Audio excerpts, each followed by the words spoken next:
السلام عليكم، أهلا بكم في مطبخ مصرية. تعالوا مع بعض نشوف الوصفة اللي هنعملها. أنا دايما ولادي يوم الجمعة بيتغدوا عندي، فبعمل بقى الطواجن، وبعمل الحاجات الحلوة اللي كلنا عارفينها. يعني بيبقى بالنسبة لي يوم سبيشال. بس احنا بقى ايه، أنا زهقت يعني. إيه، الفراخ والملوخية والرز المعمر والبشاميل والرقاق والحاجات التقيلة دايما أعملها يوم الجمعة. بيبقى إرهاق عليا الحقيقة. لكن العيد قرب، فعايزين بقى نبتدي نعمله حاجات خفيفة. فالنهاردة هنعمل وصفة جميلة جدا جدا وخفيفة، وتنفع لأي وقت. معايا كيلو آه، فراخ بانيه صدور. الوصفة دي اللي خلاني عملتها النهاردة، كانوا عندي يوم، وكنت عاملة الوصفة دي جنب الأكل، كنت جايبة نص بانيه بس، عبال ما كل واحد داق واحدة ولا اتنين فخلصت. ففي كتير منهم قالوا لي إحنا ما كلناش منها، إحنا ما لحقناش نستمتع بيها، كان طعمها تحفة. فقررت النهارده أعملها بطريقة مختلفة. أوكي، معايا كيلو بانيه، ومعايا بصلاية كبيرة. هعمل إيه؟ هاخد البصلاية دي نختصر شوية،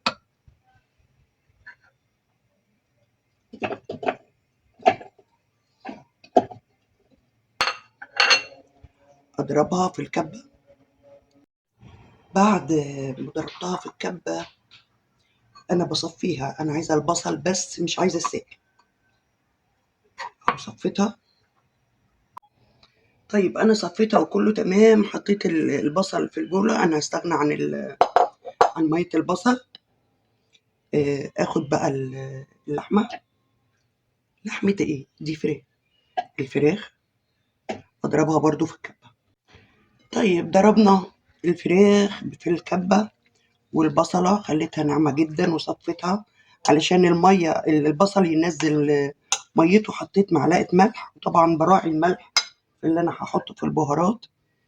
معايا بهارات فراخ، كركم، فلفل أسمر، ملح. في بقى عايزة تحطي بهارات تانية، بصل بودر، توم بودر، الحاجات ديت. انا بعملها بطريقتي دي، انت عايزه تزودي زودي، هما بيحبوها بالطعم ده بس.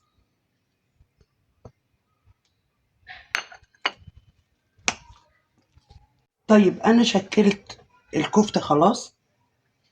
آه هجيب بقى كوبايتين لبن دافي.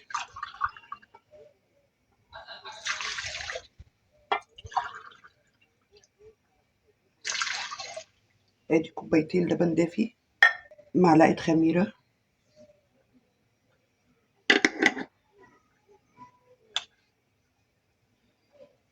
معلقه سكر او معلقه ونص،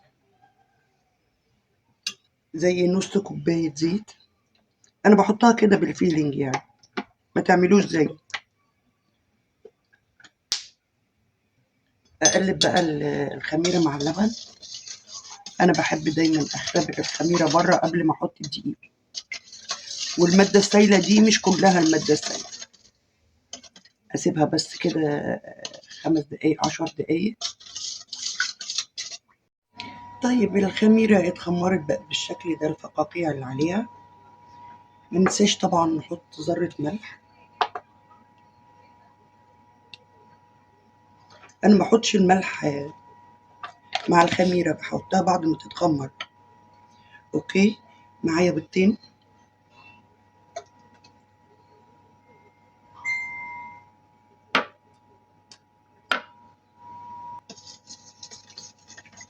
اقلبهم بقى. دايما دايما احط خل. الخل حلو قوي للمعجنات.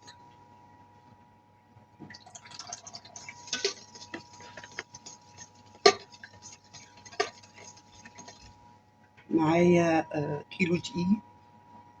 عايزه تعملي نص الكميه، يبقى اعملي نص المقدار اللي انا قلت عليه. كيلو دقيق.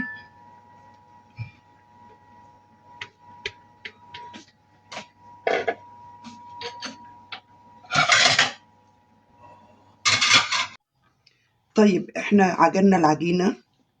اهي بقت زي القمر. هي ما خدتش قد اي ماده سائله تاني، هما كوبايتين اللبن والبيضتين ونص كوبايه زيت. انا طبعا علشان الفيديو ما يبقاش طويل احنا هنحط العجينه هنا كده. انا مولعت الفرن وطفيته، واحطها، احط على الوش كده نقطه زيت. ليه بحط نقطه زيت؟ عشان ما تعملش وش، ليها اسم تاني كده باللغه الدارجه بتاعتنا، يعني ما تقشفش. خلاص احطها في الفرن ونشوفوا هنعمل ايه تاني. على فكره الفراخ دي اللي احنا عملناها وشكلناها انا هقليها عادي بانيه، هحطها في البيض والبقسماط واقليها بانيه، عشان الخطوه دي مش هصورها. معلش هو الفيديو تكاته وحركاته كتير. دول زبادي اي كميه، انا عامله 4. معايا بقى مايونيز.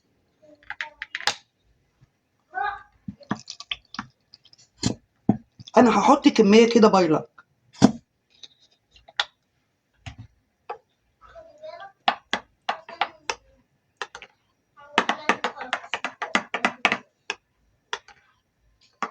معايا خيار مقطعاه.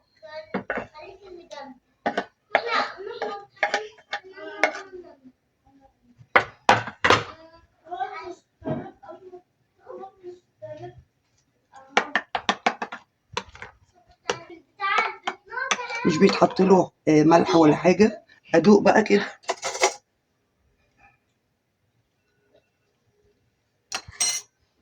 لا هو بتهيألي مش هيتحط له حاجه تاني، يا اما احط نقطه خل. لا مش عايزه اضيع الطعم ده. اهو بالشكل ده هيتحط على الساندوتش. العجينه هي خمرت وشكلناها. هنكمل بقيه التشكيل. العجينه فوق من روعه. العجينه ديت ممكن شبه بس مش هي اللي بيتعمل بيها السينابون، تبقى هشه وروعه. هي بتلزق في دي، انا مش عايزه احط دي.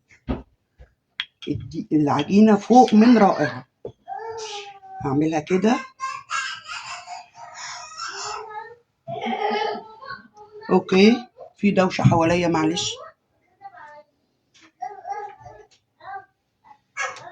هتبقى بالشكل ده. اوكي خلاص شكلنا. بضايه بقى وادهن الوش بيض او لبن او بيض ولبن او صفار بيض، تديني بس لون حلو كده وجميل. احنا خلصنا العيش الجميل ده.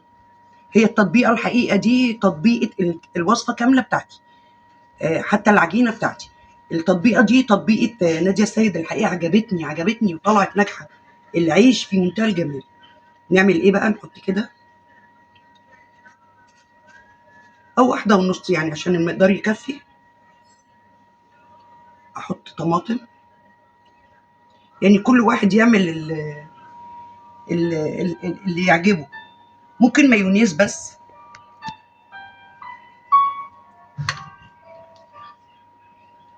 لو حد عايز مور خيار.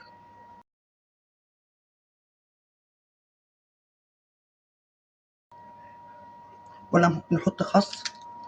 مش عايزه افور بصراحه عشان اللي بياكل يعرف ياكل.